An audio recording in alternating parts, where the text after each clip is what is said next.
roots. We're the root strikers. Thank you.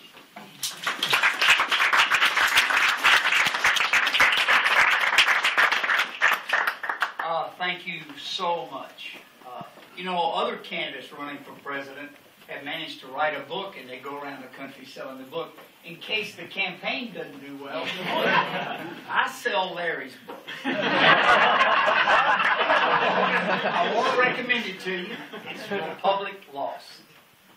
And it has a powerful ending where Benjamin Franklin walks down the steps of the Constitutional Convention Hall or whatever it was, his work having been done, and a lady asked him at the bottom of the step, "Mr. Franklin, what have you wrought?" And he says, "A republic, madam, if you can keep it."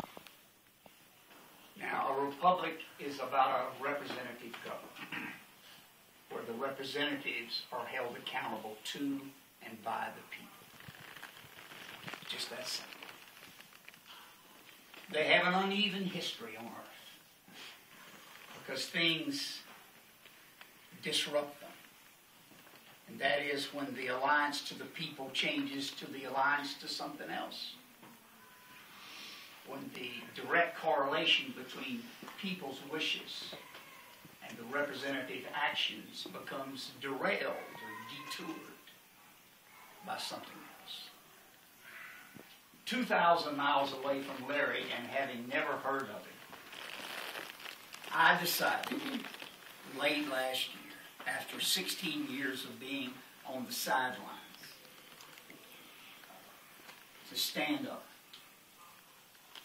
I observed in the health care debate, I'm a diabetic for more than 40 years.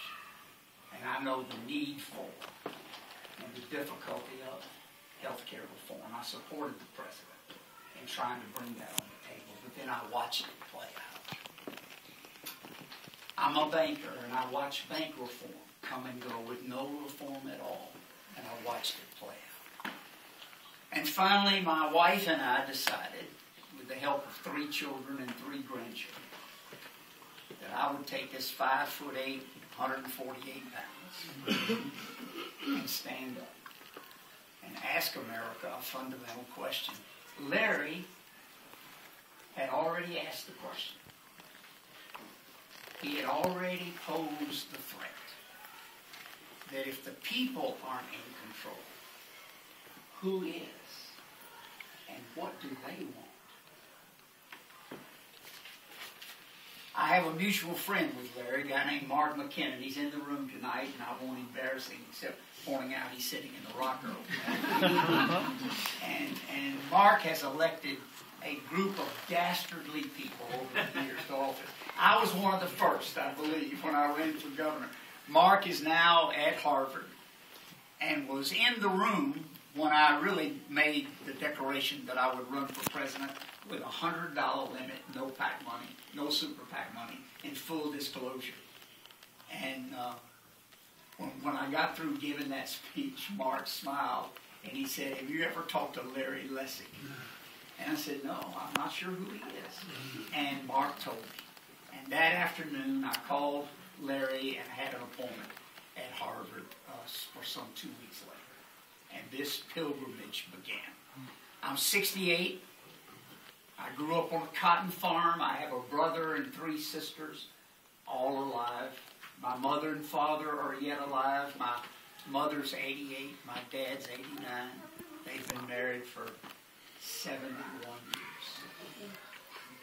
And they still live on the farm. I went to Harvard at 16, but my values are still intact. They couldn't do it. They tried in every way. I met Robert Frost there, and had John Kenneth Galbraith as my economics teacher, and just loved it so much that I went to the Harvard Business School. And then I went back to Louisiana, and I've spent the bulk of my life building companies in Louisiana. I served as congressman, as Larry said, for a few terms, 4. I beat an incumbent Democrat. As a Democrat, Louisiana party, no party designations. It's open primary. Then I ran for governor and beat a corrupt governor with Mark's help The opposition raised about $20 million to our $1 million.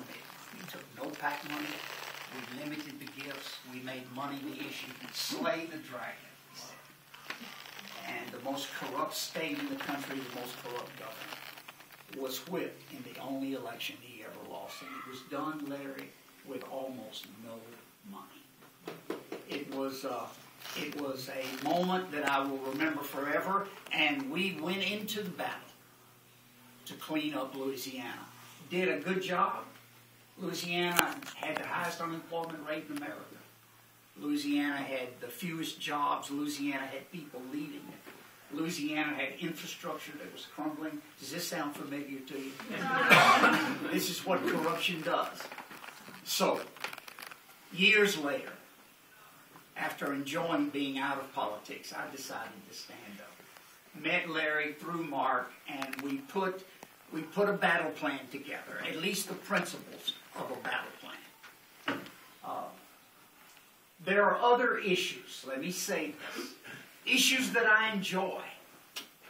I like talking health care, and I think there are positive changes we can make to lower the cost of high-quality health care. I think we can require that insurance companies actually compete. We can buy medical insurance across the state line. We can improve choice and competition.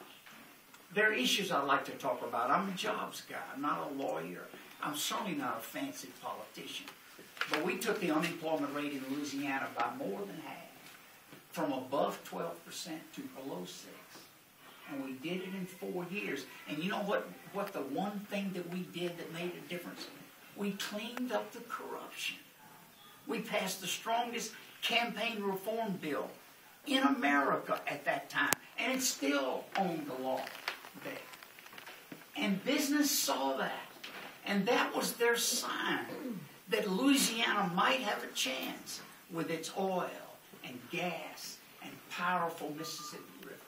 And it might be a place to come.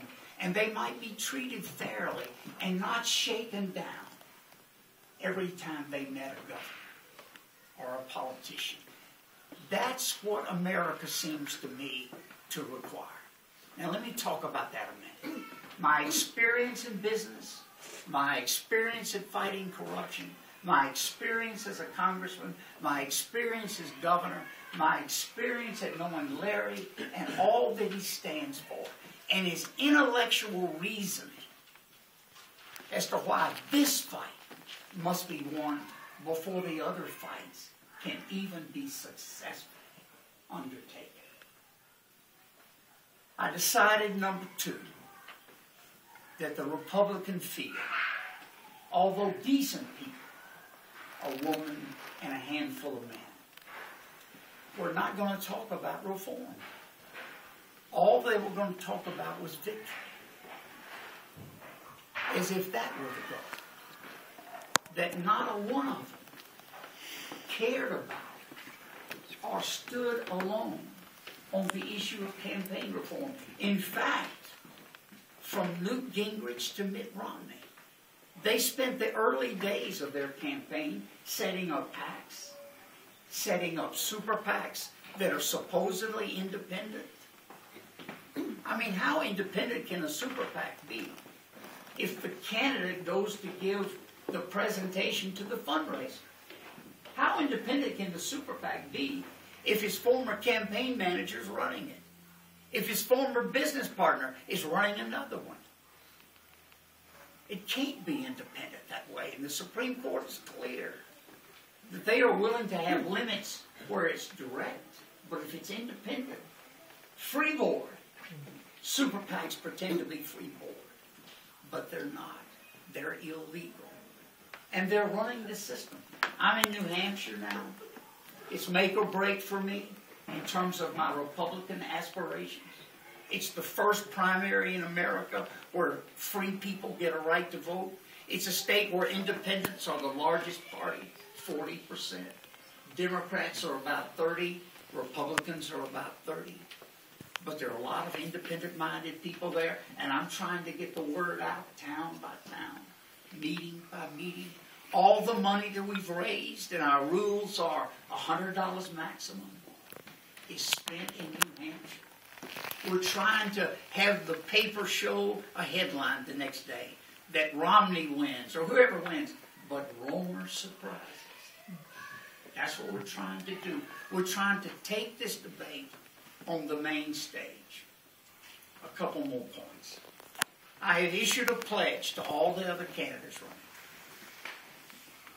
the president included, that they would pledge to fully disclose all gifts, that they would discontinue their super PACs, that they would limit PAC money to no more than individual limits, which are $2,500 in this election, that they would have 48-hour reporting.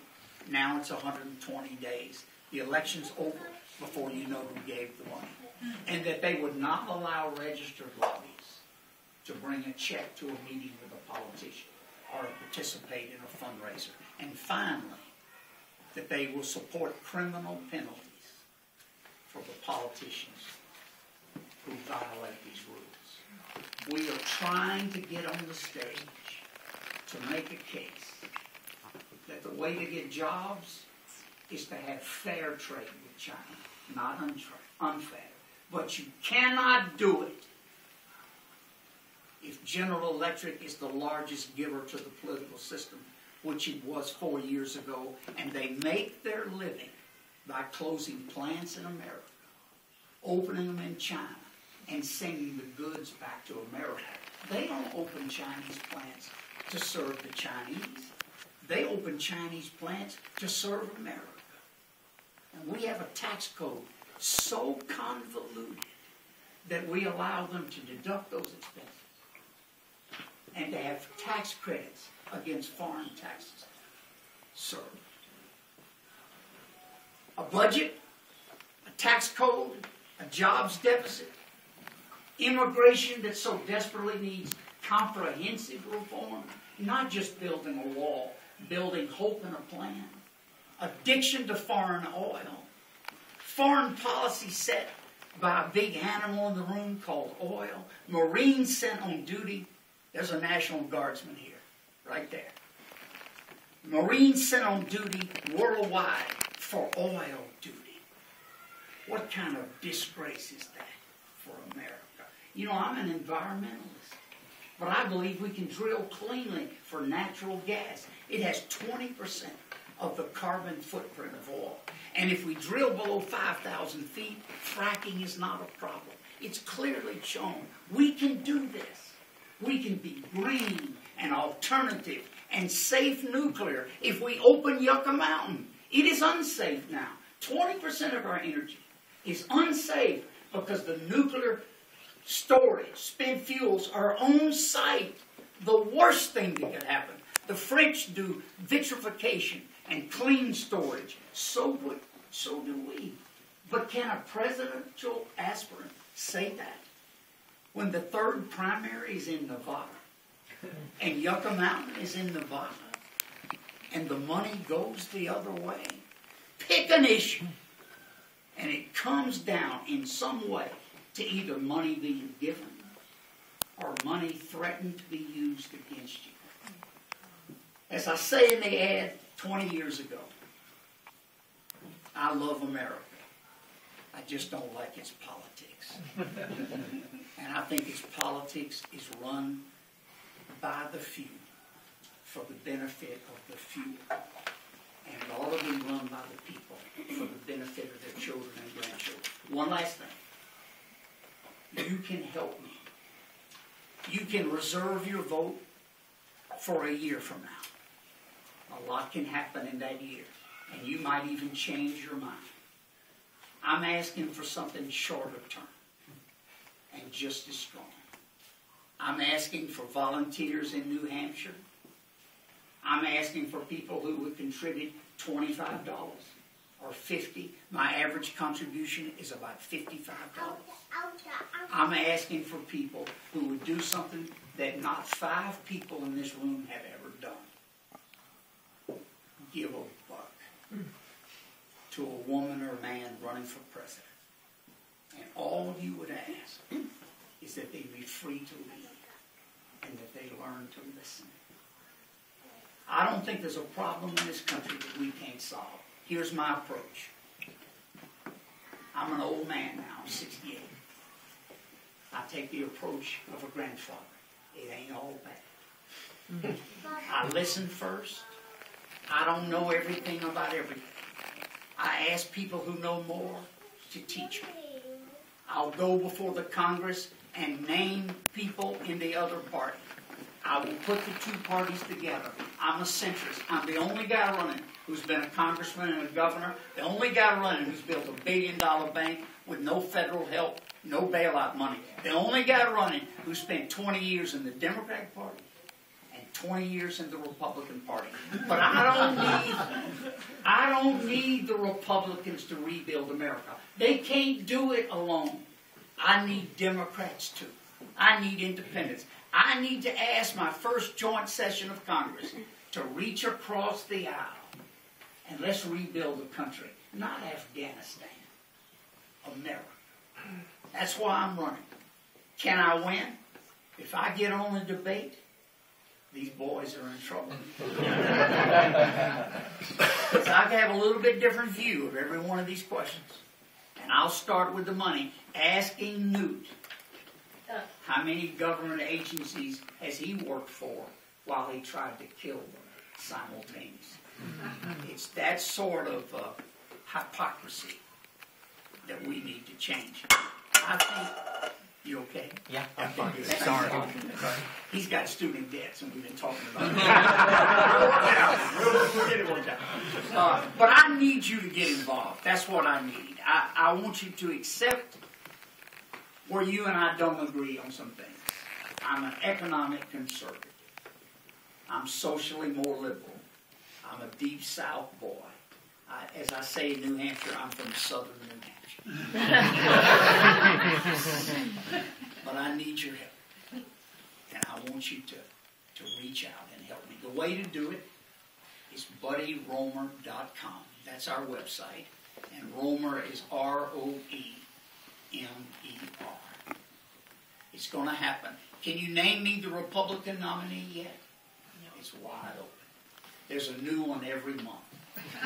And Newt won't last long. I'm just hopeful after they've gone through Mitt, Michelle, Rick, Newt, Herman. Yeah, Herman. Yeah, I forgot Herman. Sorry. Then finally they'll say, hey, how about Buddy Roemer?